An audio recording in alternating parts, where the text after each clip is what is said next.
look at a stranger's face for 1/10 of a second. Just a 10. That is all your brain needs to decide whether they are good or dangerous. You have not heard their voice. You don't know their name. You have no facts about them whatsoever. But something ancient inside you has already delivered a verdict. And here's what's strange, you trust that verdict completely. Psychologist Alexander Todorov and J9 Willis at Princeton University ran a study that shook the field of social cognition. They showed participants photographs of strangers for as little as 100 milliseconds. Then they asked a simple question: does this person seem competent? Does this person seem trustworthy? The answer came fast, and when they compared those snap judgments to longer, more deliberate assessments, the results were almost identical. More time did not produce more accuracy. It just produced more confidence in the same conclusion the brain has already reached in the first place. Your brain is not evaluating strangers. It is pattern matching them against a template it built long before you were born. To understand where that template came from, you have to go back, not decades,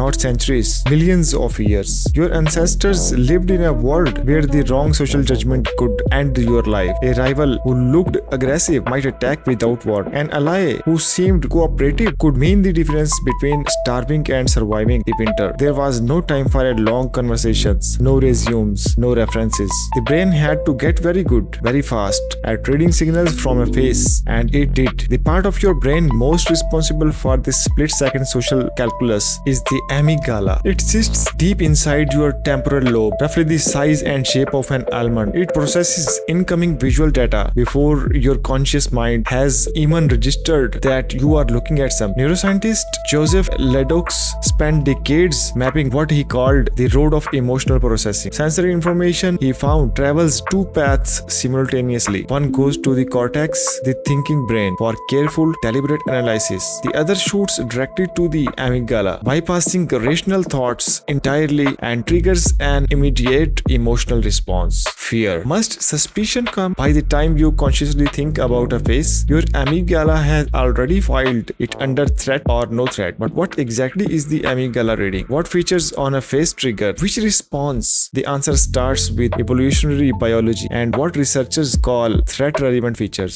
Below, heavy brow casts a shadow over the eyes. In primates, including our earliest ancestors, a heavy brow ridge was associated with high testosterone, physical dominance, and aggressive behavior. A wide jaw carries the same signal. These are features built for fighting, for clamping, for taking. Your amygdala learned to flag them as potential danger before your cortex could form a coherent thought. High cheekbones tell a different story. They are associated with maturity, balanced with approachability. A softer jawline, larger eyes, features that the researchers call newtonius, meaning features that resemble the face of a child or a younger individual, tend to trigger cooperative instincts. They are disarming by design. In evolutionary terms, a face that looks less threatening is easier to get close to, and closeness is where cooperation and therefore survival happens. Psychologist Leslie Zabroids at Brandeis University has spent her career studying what she calls the overgeneralization hypothesis. The idea is this: the brain has a set of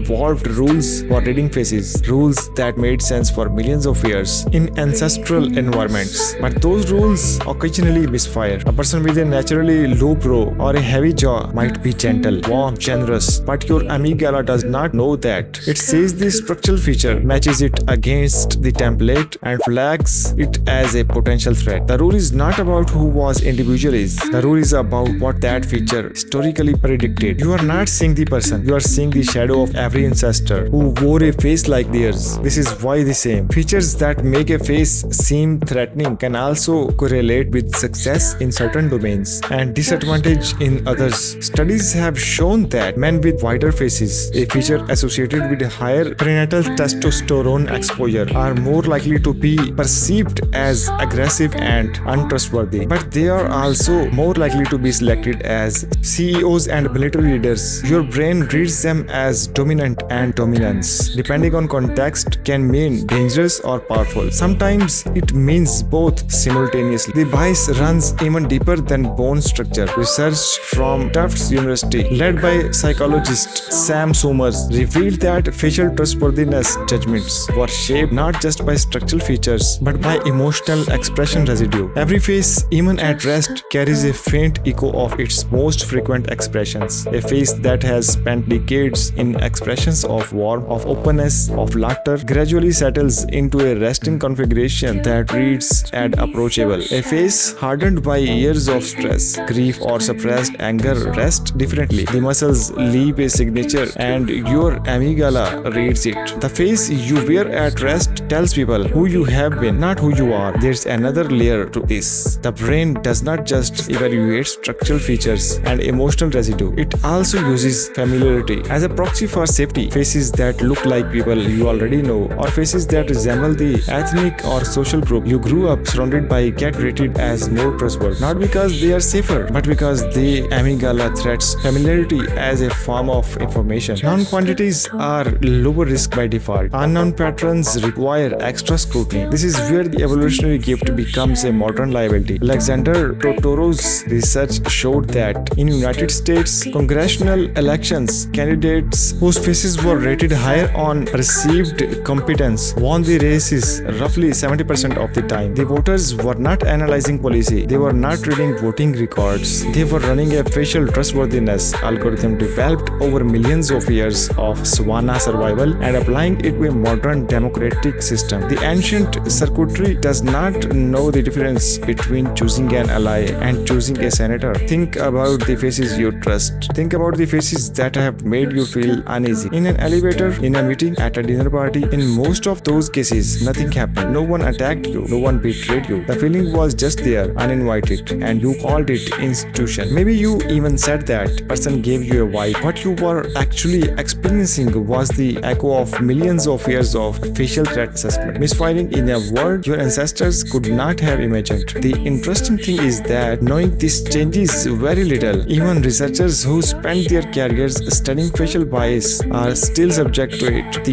amygdala fires. Before the prefrontal cortex, the reasoning center of your brain, can issue a correction. The verdict comes in before the trial begins. What awareness does give you is the ability to pause, to notice the feeling, to hold it lightly instead of acting on it, to ask whether the threat you are perceiving is about this person or about the place they were born wearing. Your ancestors needed a fast, cheap, automatic face reading system because the world was genuinely dangerous and the cost of a wrong judgment could be immediate. You inherited that system whole. You carry it on every meeting, every first date, every interview, every crowded room. It fires constantly below the threshold of conscious awareness, sorting the world into trusted and suspect before you have had a chance to say hello. Next time a stranger's face make you feel something you can't explain, something immediate, something that feels like knowledge rather than feeling, sit with that for a moment. That is not intuition. That is not perception. That is a piece of ancient neural machinery doing exactly what it was designed to do millions of years before you existed. Reading a face, feeling a verdict, keeping your ancestors alive. The face that made you feel uneasy tonight is the same face your amygdala has been scanning since before language existed. The tenth of a second it took to judge them is the same tenth of a second that kept you and your bloodline alive. From the savannah, the only difference is that now the stranger is standing behind you in a coffee shop and they are just trying to order a latte. If you have come along so far, hit like and subscribe my channel for more valuable videos.